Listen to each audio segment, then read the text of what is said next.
الحمد للہ رب العالمین والعاقبۃ للمتقین والصلاة والسلام علی سید الانبیاء والمرسلین اما بعد۔ محترم بھائی اور بہنوں، آج ہم جس دور میں جی رہے ہیں وہ فتنوں، اختلافات اور خانہ جنگیوں کا دور ہے۔ دنیا کے مختلف خطوں میں مسلمان ایک دوسرے کے مقابل کھڑے ہیں۔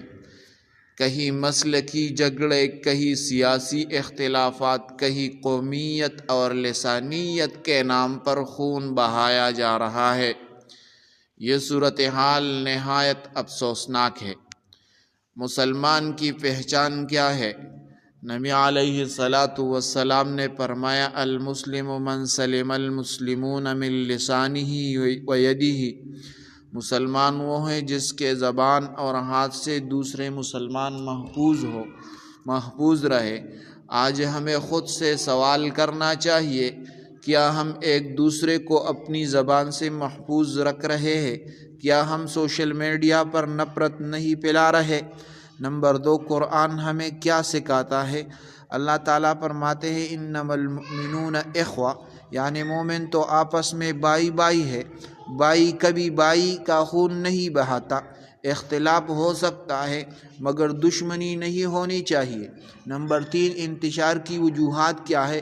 دین سے دوری، علماء حق کی بات نہ سننا، سوشل میڈیا کی افواہیں، تعصب اور انا دنیا کی محبت۔ جب دلوں میں اخلاص کم ہو جاتا ہے تو چھوٹے مسائل بڑے فتنوں میں بدل جاتے ہیں۔ حل کیا ہے؟ قرآن و سنت کی طرف واپسی کرنا ہوگا، صبر اور برداشت کرنا ہوگا، اختلاف میں اعتدال، علماء کی رہنمائی، دعا اور توبہ۔ نبی علیہ الصلاۃ والسلام نے فرمایا، آپس میں بغض نہ رکھو، حسد نہ رکھو، اور اللہ کے بندو بھائی بن جاؤ۔ ہمیں کیا کرنا چاہیے؟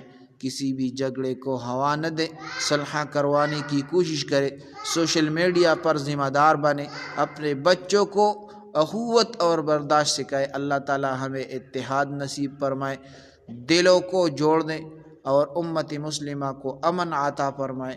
اللہم اصلح احوال المسلمین والف بین قلوبہم واہدہم سبیل السلام۔ جزاکم اللہ احسن الجزاء۔